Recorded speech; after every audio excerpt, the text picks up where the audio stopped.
wote tumkaribishe mhubiri wa leo. Tumepata kusimama na tumpigie makofi.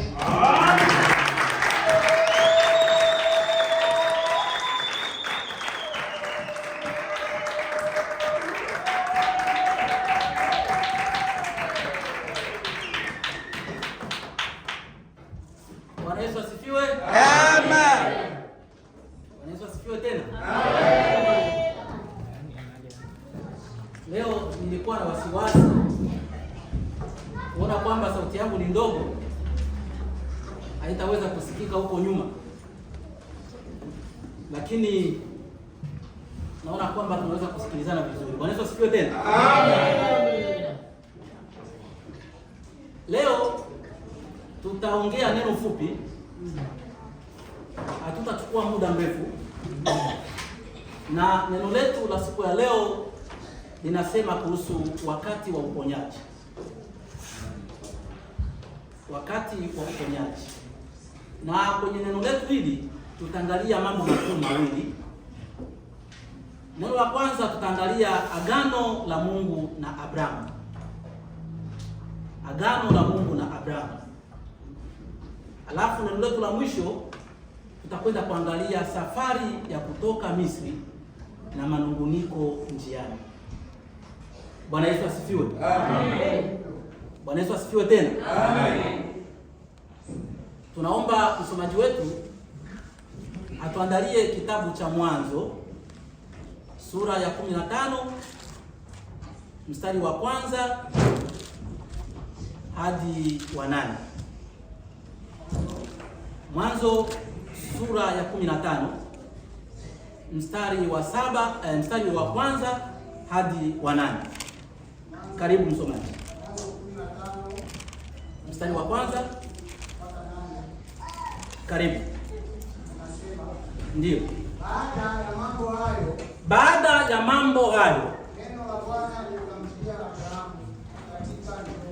neno la Bwana likamjia Abrahamu katika njozi, likinena, usiogope Abrahamu, mimi ni ngao yako na thawabu yako kubwa sana. Abrahamu akasema, E Bwana Mungu, utanipa nini? Nami naenda zangu hadi sina mtoto. Na atakaye imiliki nyumba yangu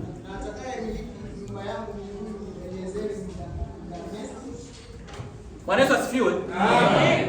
Simama kwanza msomaji. Bwana Yesu asifiwe tena. Amen. Tumesema neno letu la siku ya leo ni kuhusu wakati wa uponyaji. Na topic ya kwanza tumesema tutaanza na agano la Mungu na Abrahamu. Na la pili tutamalizia na safari ya kutoka Misri na manunguniko njiani. Bwana Yesu asifiwe tena. Amen. Abrahamu siku zote alikuwa anateseka kwenye maisha yake kwa sababu alikuwa hana mtoto. Hilo lilikuwa ni tatizo kubwa sana la Abrahamu. Na alikuwa amefika umri wa uzee. Alipokuwa kwenye njozi, Mungu akamtokea. Mungu akamwambia, mimi ni ngao yako. Abrahamu akamlilia Mungu akamwambia, mimi nataka kwenda zangu, lakini sina mtu wa kurithi nyumba yangu. Bwana Yesu asifiwe. Amen. Bwana Yesu asifiwe tena. Amen. Abrahamu hilo jambo lilikuwa linamsumbua sana na lilikuwa linamtesa kweli kweli. Lakini Mungu akamwambia, uzao wako utakuwa mwingi. Endelea hapo chini. Abrahamu akasema, tazama hukunipa uzao. Na mtu aliyezaliwa nyumbani mwangu ndiye mrithi wangu. Nalo neno la Bwana likamjia likinena,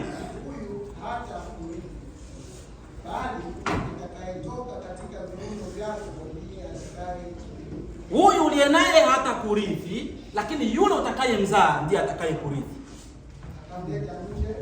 akamleta nje, akasema, tazama sasa mbinguni, ukazihesabu nyota za mbinguni, kama ukiweza kuhesabu. Akamwambia, ndivyo utakavyokuwa uzao wako. Bwana Yesu asifiwe. Amen. Mungu akamleta Abrahamu nje, akamwambia, tazama mbinguni, ukiweza kuzihesabu zile nyota, ndivyo utakavyokuwa uzao wako. Bwana Yesu asifiwe tena. Amen. Endelea.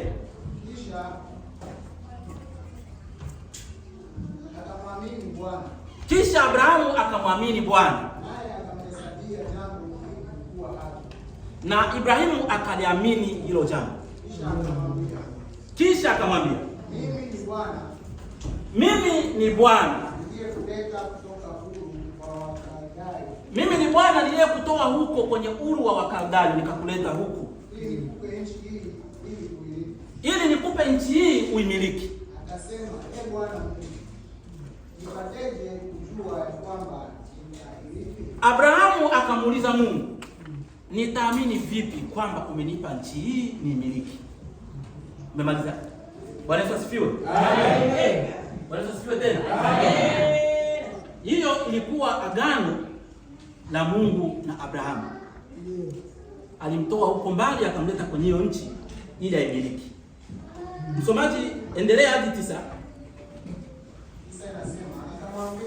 Akamwambia, unipatie ndama wa miaka 3. Bwana Yesu asifiwe tena. Amen. Utaishia 10. Mungu anaanza kumwambia Abrahamu agano ambalo wanataka kuliingia. Endelea. Unipatie ndama wa miaka 3. Unipatie ndama wa miaka 3. Na mbuzi mke wa miaka 3. Na kondoo mume wa miaka 3. Na ua na mwananjiwa. Ndio. Abrahamu akampatia hao wote, akawapasua vipande viwili, kila kipande akaweka opposite na mwenzake, ila wale ndege hakuwapasua. Endelea hadi 13. Hata tai walipokuwa juu ya mizoga, Abrahamu akawafukuza. Bwana Yesu asifiwe. Amen. Wale tai walipoona nyama imewekwa wakatua kwenye ile nyama, ila Abrahamu akawafukuza. Endelea. Na jua lilipokuwa likichwa, usingizi mzito ulimshika Abrahamu. Na jua lilipokuwa likiingia likizama, Abrahamu akapatwa na usingizi mzito. Hofu ya giza kubwa ikamwangukia Abrahamu. Bwana akamwambia Abrahamu, jue hakika ya kwamba uzao wako utakuwa mgeni katika nchi isiyo yako. Bwana Yesu asifiwe. Amen. Bwana Yesu asifiwe tena. Amen.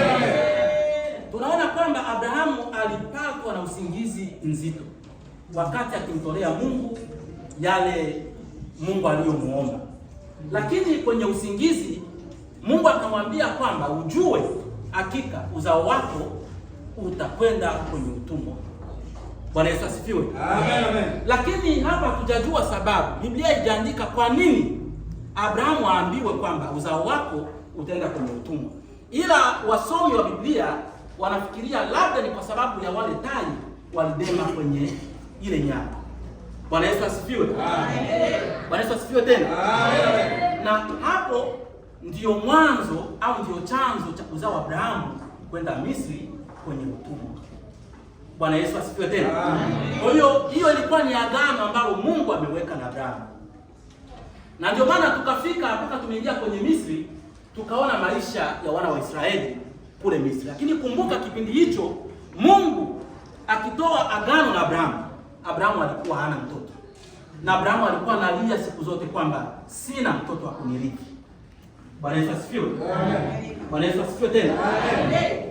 Hatutachukua muda mwingi kwenye pointi yetu ya kwanza, tunaingia kwenye pointi yetu ya pili kwenye safari ya kutoka Misri.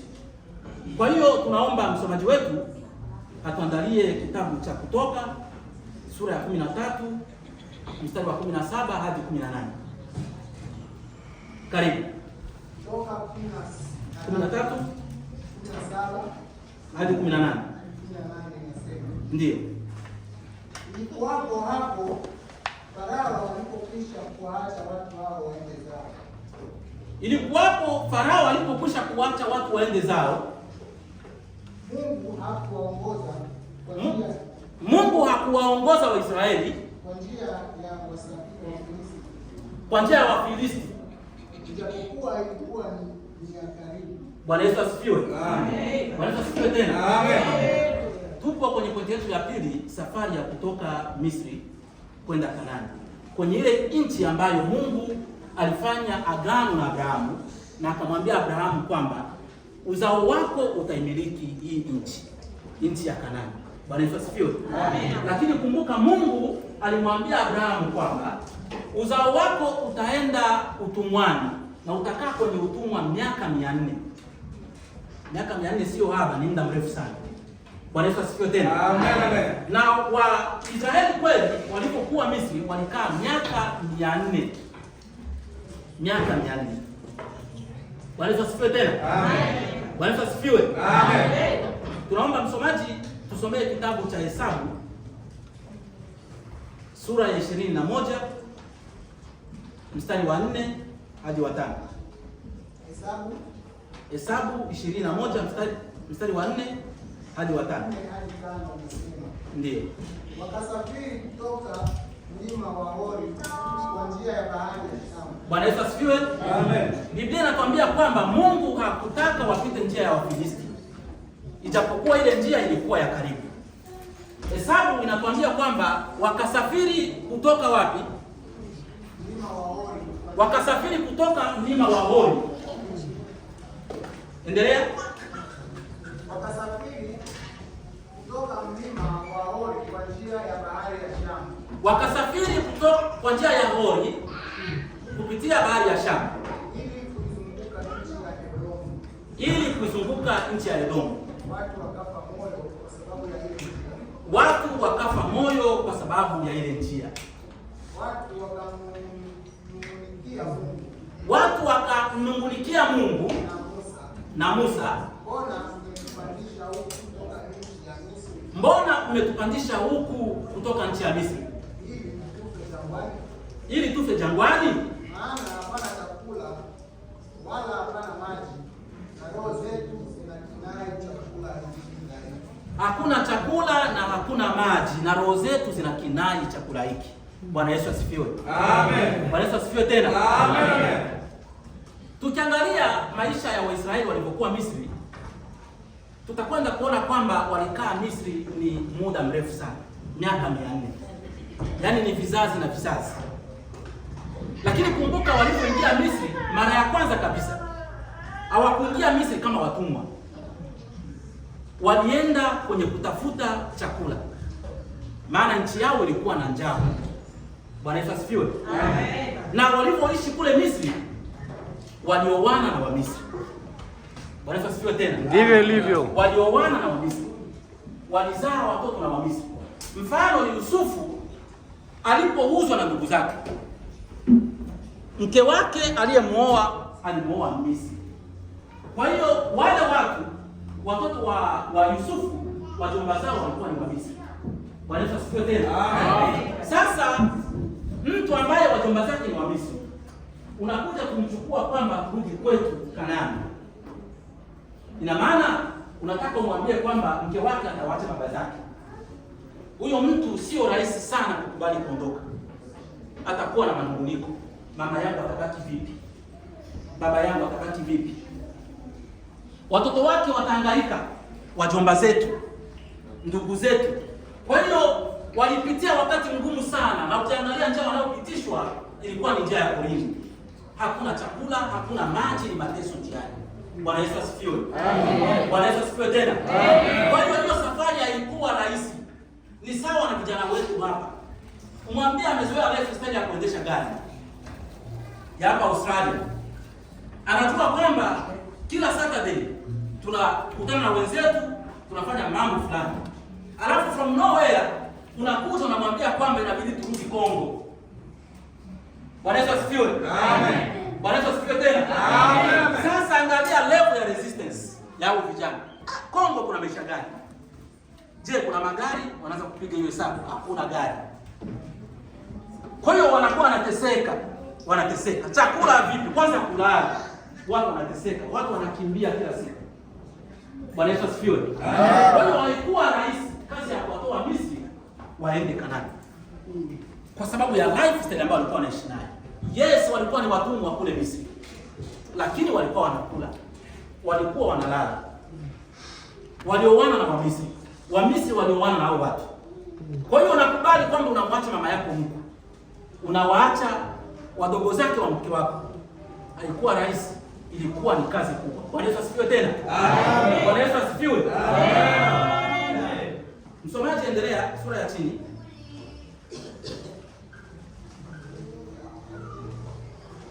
Umeshia tano.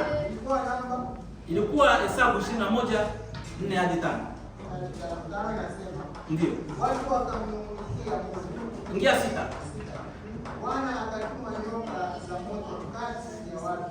Bwana akatuma nyoka za moto kati ya watu. Wakawauma watu. Wengi wakafa. Bwana Yesu atuhurumie. Bwana Yesu atuhurumie. Tumesema hii safari ilikuwa na changamoto nyingi.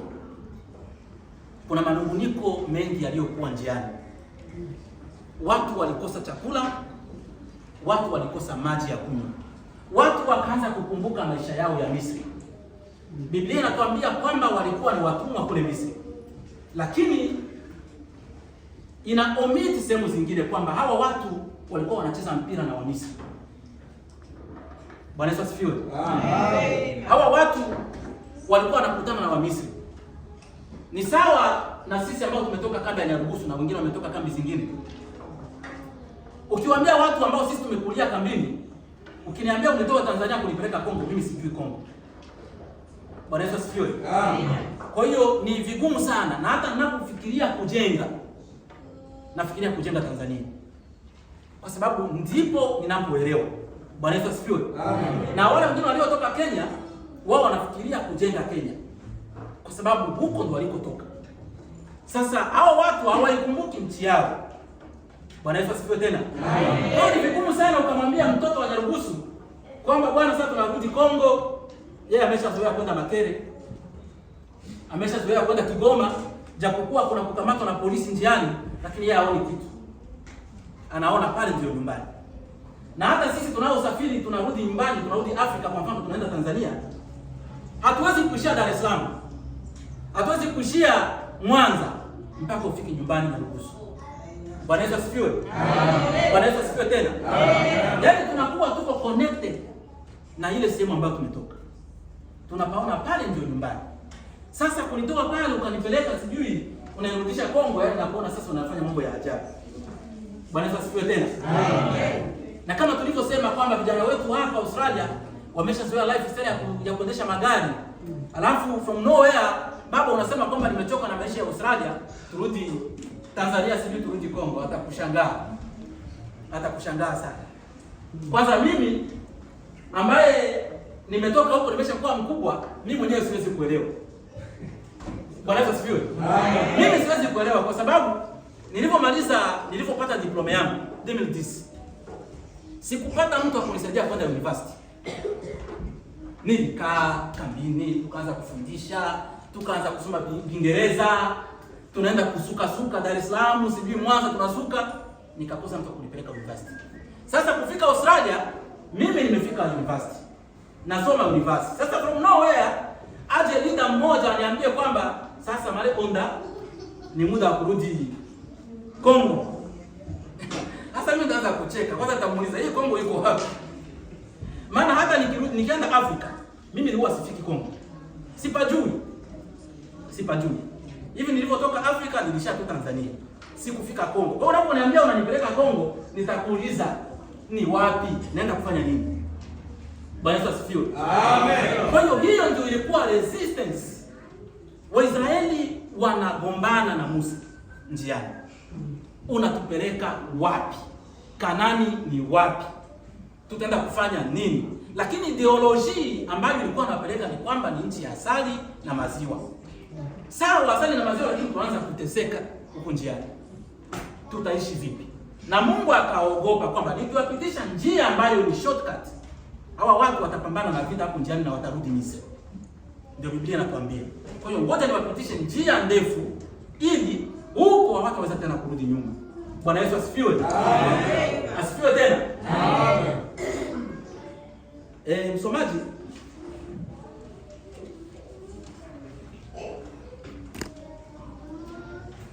umeshia sura ya 6. Soma mpaka 7. Anza hiyo 6 mpaka 7. Rudi tena 6 mpaka 7. Bwana akatuma nyoka za moto kati ya watu, wakawauma watu wengi wakafa. Watu wakamwendea Musa wakasema, tumefanya dhambi kwa sababu tumemnungunikia Mungu.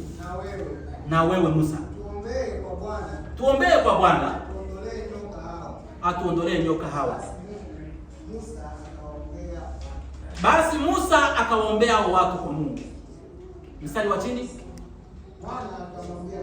Bwana akamwambia Musa, jifanyie nyoka wa shaba, ukaiweke juu ya mti, na itakuwa kila mtu aliyeumwa na huyo nyoka akimtazama huyo nyoka ambaye umemweka kwenye mti, nyoka wa shaba, akitazama ataishi. Bwana Yesu asifiwe. Amen. Bwana Yesu asifiwe tena. Amen. Manunguniko ya Waisraeli njiani yalimchukiza Mungu. Mungu akaamua kutuma nyoka wa moto, akawauma watu na watu wengi wakafa. Watu wengi wakafa. Lakini watu wakatambua makosa yao. Wakamwambia Musa, tumemkosea Mungu na wewe. Bwana Yesu asifiwe. Amen. Bwana Yesu asifiwe tena. Amen. Wakamwambia Musa, tumemkosea Mungu na wewe, tuombee kwa Mungu msamaha. Musa akawaombea msamaha kwa Mungu. Basi Mungu akampa masharti Musa, tengeneza nyoka wa shaba, umweke kwenye mti, na kila mtu atakayemwangalia huyo nyoka akishaumwa, akimwangalia huyo nyoka atapona. Bwana Yesu asifiwe. Amen. Bwana Yesu asifiwe. Amen. Sisi baada ya kufika huku Ulaya, Australia au tuseme Marekani na nchi zingine, watu wanapitia vipindi tofauti tofauti. Bwana Yesu aturumie. Kuna wengine wana majaribu. Waisraeli wao walinungunika chakula, maji na mambo mengine, na wakakumbuka lifestyle ambayo walikuwa nayo kule Misri. Unatupeleka wapi Musa? Lakini kwetu sisi tulipofika Australia, kuna wengine changamoto yao ni familia zao. Bwana Yesu aturumie. Bwana Yesu aturumie tena. Wengine changamoto ni vijana. Vijana washauriki. Vijana yani wao ndio wamekuwa wazazi nyumbani. Amen. Bwana Yesu aturumie. Hiyo ni changamoto ya nyumba nyingi. Ni changamoto kubwa sana. Vijana wameshajua Kiingereza, basi ni hatari kwao. Hawashauriki. Hata wazazi wakisema jambo fulani hawakubali. Hiyo ni changamoto. Inaleta tatizo kubwa sana kwenye familia. Wengine changamoto zao, mwingine anaweza kuwa ni mke au mume. Wengine changamoto ni pesa. Kila mtu anataka aimiliki account. Wanaweza kurudie. Wanaweza kurudie tena. Aimiliki account ya pesa. Sema.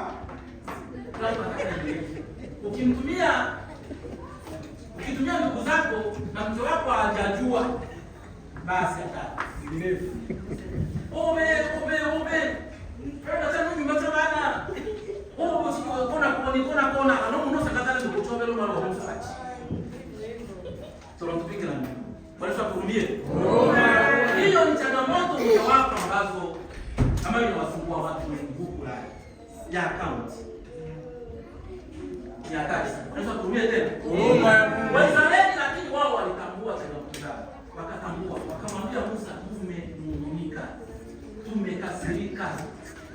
tunaomba utuombeni sana. Na Musa akatengeneza nyoka wa shaba kama alivyoagizwa na Mungu. Bwana Yesu atumie. Mungu atumie tena. Kuna hewa fulani inaweza ikatokea na watu wasijue hii hewa imetoka wapi. Kuna mambo mengi sana yanapita, yanaendelea. Lakini sisi kama kanisa, familia yetu ni kubwa. Hii kanisa, hii ni familia kubwa sana. Yesu asifiwe. Amen. Yesu asifiwe tena. Amen. Nitatoa kama mfano kidogo kwa kitu fulani kinachoendelea kwenye community yetu. Kwenye community yetu kuna shida sana ya uongozi. Kuna shida ya uongozi na wako baadhi ya watu wanaolaumiwa kwamba wao wako nyuma ya hicho kitu kinachoendelea. Bwana Yesu aturumie. Bwana Yesu aturumie tena. Lakini niliwahi kupigiwa simu na mtu mmoja. Akaniambia tunaomba uwe suluhisho ya hiki kinachoendelea. Bwana Yesu aturumie. Bwana Yesu aturumie tena. Lakini nilimwambia kwamba mimi mambo hayo nimeshatoka muda. Nina miaka kama zaidi ya 3. Sipo kwenye mambo hayo. Naweza nikatoa ushauri yes. Lakini nina familia kubwa sana. Kanisa ninaloingia ni familia kubwa sana kuzidi hicho mnachofanya. Amen. Bwana asifiwe. Amen. Bwana asifiwe tena. Amen. Ninapohitajika naweza kutoa ushauri. Lakini kwa sasa nina familia kubwa, ni kanisa la Mungu. Amen. Kwa hiyo mambo hayo yes, sisi tuko parti ya community yetu. Lakini hayawezi kunibeba tena kama huko nyuma. Amen. Bwana Yesu asifiwe. Amen. Bwana Yesu asifiwe tena. Amen. Kwa hiyo najua kwamba nikishajiingiza kwenye mambo hayo, lazima humu kila mtu ana moyo wake. Kila mtu ana moyo wake. Na kila mtu anaweza akawa na mtu ambaye anamuona labda huyu anafaa au huyu hafai. Lakini ukisha kuja mgongano wa mawazo tofauti, lazima hilo jambo litaharibu kanisa la Mungu. Bwana Yesu asifiwe. Amen. Bwana Yesu asifiwe tena. Amen. Na nakumbuka hapo nyuma niliwahi kutuma audio kwenye familia yetu ya Bashinyaka. Nikawaambia ninavyoona mwenendo wa hili jambo. Haliwezi tu kuharibu familia ya Bashinyaka, lakini linaweza kuharibu pia kanisa la Mungu. Kwa sababu kule kanisani tunapoenda ni sisi ambao tupo kwenye community yetu ya Kibongo. Kwa hiyo nikisha kosana na watu huku kwenye community yetu, kule kanisani nitashindwa kwenda. Kwa sababu wale niliokosana nao nitawakuta kule kanisani. Bwana Yesu asifiwe. Bwana Yesu asifiwe tena. Nikatuma hiyo audio kwenye familia yetu. Nikamwambia muwe makini sana na mambo haya yasije yakaribu kanisa la Mungu. Bwana Yesu asifiwe tena. Kwa hiyo ni vyema sana sisi familia ya Mungu kujua wakati gani wa kuact na mambo mengine ambayo yanaweza yakatuharibu au yakaliharibu kanisa la Mungu. Lakini Waisraeli walitambua makosa yao. Je, sisi tunatambua makosa yetu? Bwana Yesu asifiwe. Bwana Yesu asifiwe. Kuna siku nilikuwa nafuatilia mfanya siasa mmoja wa Kenya. Alikuwa anasema kwamba siasa usiweke kwenye moyo. Akasema iweke kwenye lungs, kwenye mapafu. Kwa sababu ukipumua kila kitu kinatoka. Ukiweka kwenye moyo itaharibu nyumba ya Mungu. Bwana Yesu asifiwe. Kuna mambo sisi vijana tunayafanya yanakosea sana wazee wetu. Lakini ni vyema kutambua kwamba hapa nimemkosea mzazi. Hapa sijamsikiliza mzazi. Kuna mambo mengi sana tunayafanya ambayo yanaonyesha kwamba hatuheshimu wazazi wetu. Lakini tutambue kwamba tukiwaheshimu wazazi wetu, tukasikiliza yale mashauri, tutakuwa na miaka mingi ya kuishi duniani. Kwa sababu tutaepuka mambo mengi sana tutaepuka. Kuna ajali ambazo zingine sisi vijana tunazikosa njiani. Na hiyo ni kwa sababu ya kutokusikiliza. Mashauri. Unaambiwa usiendeshe gari ukiwa umekunywa pombe kwa mfano. Wewe unaona wewe ni kijana unaendesha gari. Ukipata ajali walopa. Kumbe umeshindwa kufuata mashauri. Kwa hiyo ukifuata mashauri utaishi miaka mingi duniani. Bwana Yesu asifiwe tena. Amen. Bwana Yesu asifiwe. Amen. Kwa hiyo ni muda wa kutambua makosa yako. Ni muda wa kuhakikisha kwamba unalilinda kanisa la Mungu. Amen. Maana moyo wako wewe ni hekalu. Amen. Ukikubali kila kitu kikuingie moyoni, utabehave different. Utakuwa mtu wa ajabu. Lakini ukitulia, ukasikiliza ushauri, Mungu atakufurahia pia na utaishi vizuri. Bwana Yesu asifiwe. Amen. Bwana Yesu asifiwe tena. Amen. Waisraeli walitambua makosa yao na Musa akatengeneza nyoka wa shaba. Sisi wakati huu tupo wakati wa kufa kwa Yesu. Tunasherehekea kifo cha Yesu. Na Yesu ameshafufuka. Lakini Yesu aliwekwa msalabani kwa ajili ya dhambi zetu. Waisraeli waliambiwa ukishaumwa, angalia yule nyoka wa shaba na wewe utapona. Sisi Yesu amekufa, amewekwa msalabani kwa ajili yetu. Sisi ni kitu kidogo sana, sio kusubiri kuumwa. Sisi ni kutamka tu. Bwana Yesu asifiwe. Amen. Bwana Yesu asifiwe. Amen. Unaposhauriwa ukakubali, ndio tatanalo lakini tayari. Hausubiri kuumwa. Bwana Yesu asifiwe. Amen. Bwana Yesu asifiwe tena. Amen. Kwa hiyo sisi masharti yetu ni madogo sana. Ukishajitambua kwamba kwa kweli hiki ninachokifanya sio kizuri, mwambie Mungu nimekosea, nisamehe. Tayari. Bwana Yesu asifiwe tena. Amen. Bwana Yesu asifiwe tena. Amen. Kwa hiyo kikubwa ni kulinda hekalu la Mungu. Kikubwa ni kulinda hekalu la Mungu. Basi naomba wenye nyimbo za wokovu tufungue namba ya 158.